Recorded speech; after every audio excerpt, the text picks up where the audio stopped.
Hi, everybody, and welcome to Nature-Derm's fifth in a series of educational discussions on the toxins in your skincare and what you need to know. I'm Nancy Rector, clinical microbiologist, and this Hi, is the partner, Ed McMahon. Hi, how are you guys? We're going to try and make it a little bit fun as usual, but Nancy gets to start with the old scientific stuff, so go for it. What are we talking about today, toxin-wise? We're talking about toluene. That one was easy to pronounce. And then we're going to go through the chemical sunscreens. And these are tongue twisters. Avobenzone, Homosalate, Octinoxate, and Octocrylene. Yum, that sounds great. Yum, yum. Sounds like something that'd be great in I don't know, nothing. Toxic dump, actually. Toxic waste. Yeah, I mean, I think we've said it earlier in the videos. If you can't pronounce it, you should not be ingesting it or putting it on your body. Look at a label. If you can't pronounce it, it shouldn't be there. And if you're thinking that maybe, oh, it's okay, I'm saving money, you won't save money in the long run when you have all kinds of health issues because you decided to save money and put chemicals all over you. So hit it, Nance. Hit it, Nance. Our product is geared for the average person. It's not expensive, but it can stand up Exactly. to the really expensive Exactly. cosmetics that I used to use that I'm saving tons of money now, and I feel better. It works better than things I've spent much more money on, and they had much worse things in them, and they didn't work. So, so yeah. this brings up, before we get into the toluene and the chemical sunscreens, it brings up a thought process to when you're using something that you've been happy with for a long time, make sure you are cognizant of what's in every now and then in the ingredients, because I had experience with a all natural shampoo that and conditioner that I've been using for forever, and I just developed a bit of a reaction to it, and I looked at the conditioner and saw one of the benzophenyls in there that never used to be there, and I was really bummed. Yeah. So I'm gonna stop using it and figure out something else, but it was never there before, and now it's there. So you just have to keep up with what's happening with regards to your products. Ours are all natural. You never have to worry about it, our stuff. Yeah, that's the one thing you don't even have to question it. It's never going to change because that's our whole goal, that's the only reason we started this company. Yeah, that's right. Period. Exactly. Period. So, and this is great. Toluene is found in nail polish and hair dyes. It's a solvent that's been linked to hormone disruptions. Toluene in hair dyes. I mean, I gotta cover my gray. However you look at it, I gotta cover my gray. And the fact that I look for things that do not have toluene, companies that don't put toluene in there, and the ammonias and the harsh, because that your scalp is your skin. I mean, I used to color this, okay, with Just for Men, and it worked fine for the longest time. And then all of a sudden it started itching so bad I had developed a reaction to it. I couldn't use it.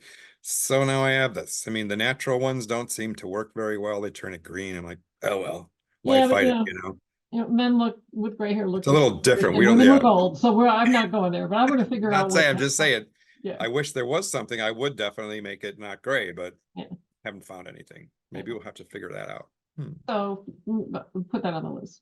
So, okay, you've got skin irritation that it causes on direct contact, itching, burning sensation, and inflammation. So you have to be really careful with that. Allergic reactions, which manifest as that skin irritation. Neurotoxicity, that one got me. It actually impacts your central nervous system, leading to dizziness, headaches, nausea, and fatigue.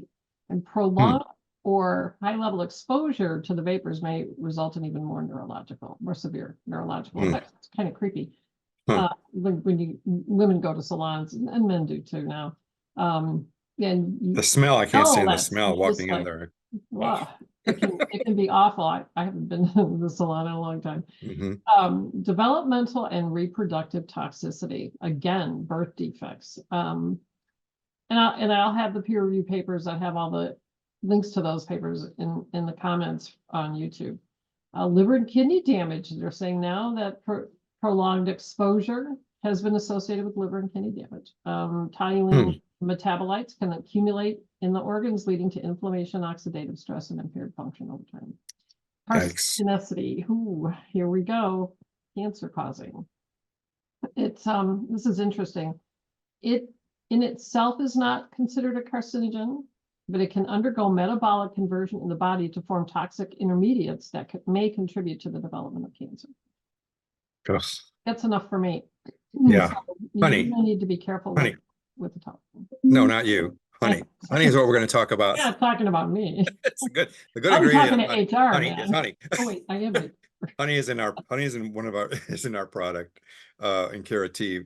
It's a natural humectant, which that means is it pulls water.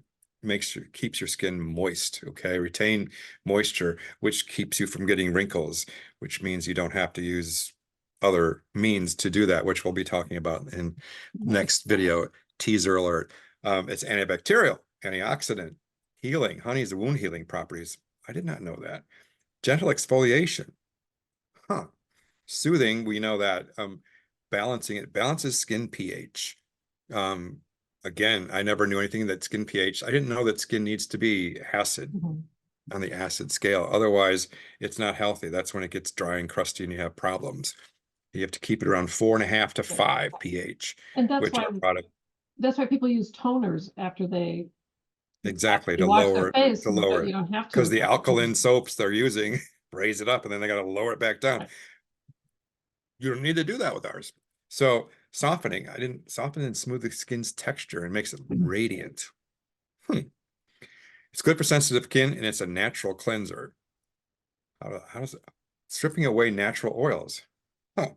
We're not using it that way. I'm sure if I could put it in the upcoming Nature-Derm, again, teaser alert, body wash, all body wash. I mean, come on. Why there's something different for your face and the rest of you? No, it's good for everything. But that's what we're going to talk about again coming up. It's all being developed, but Nancy, go back to the nasty stuff now because that's good for honey. Sunscreens. And I love this one because we talked a little bit about this. I think it was our last session. Yeah. Sunscreens, these chemical sunscreens, they are used to protect against the harmful effects of the UV radiation. But they cause phototoxicity and photosensitivity. So it increases these chemicals that I mentioned before, can increase the skin's sensitivity to sunlight, leading to a higher risk of sunburn and skin damage. But it's in sunscreens. But it's in sunscreen. So you're going out, you're using these chemicals to protect your skin, and then you're going out into the sun, and it's made you more sensitive to that sunlight, which is really bad. And skin irritation and sensitization, again, the same as the toluene. Burning sensation, swelling, rash. With repeated use, it gets worse. Yeah. Hormonal disruption, one more time. These are all endocrine disruptors. The octinoxate has been found to mimic hormones in the body, particularly estrogen. And this property can disrupt the endocrine system for both men and women and children. You don't need to be exposing them to hormones early. Potential carcinogenicity, again, Octocrylene has been found to generate free radicals when exposed to sunlight, which may damage DNA and increase the risk of skin cancer. So you're doing this to not get skin cancer, but it increases your risk. I mean, it's like sun is a double-edged sword. You need some to produce vitamin D. It triggers your production of vitamin D, but not too much. So it's kind of hard. I mean, I know when I lived in Florida, I respected the sun in South Florida. If I needed a tan, I said, okay, I've got 20 minutes, and I would not use any sunscreen. I would just go out there and 20 minutes, done. Perfect tan. I mean, that's the thing. You just got to limit your exposure. It's not going to hurt you that way.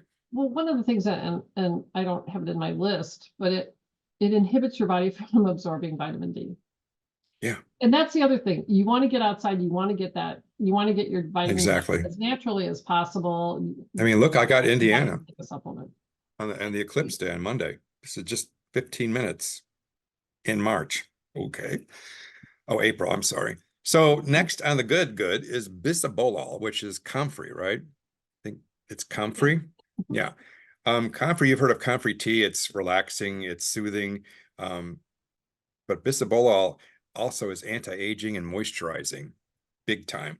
Non-irritating, skin lightening, meaning if you have any little dark spots, it kind of brightens your skin. Brightens it. It's brightening is kind of a hard thing to quantify, you know?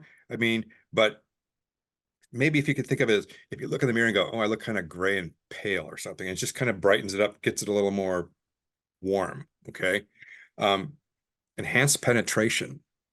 What does that mean?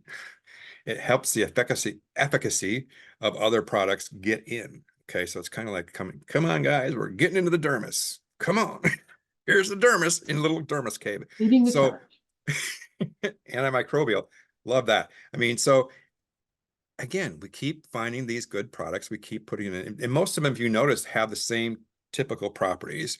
But that's what we were going for, to give your skin what it needs to be healthy.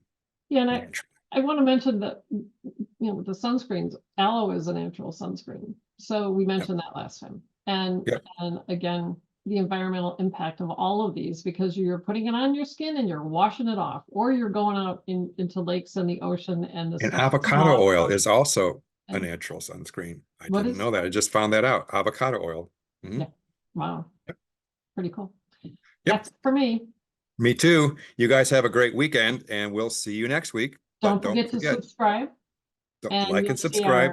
Nature-Derm.net and our YouTube address. Nature-Derm Inc. Bye now. Take care.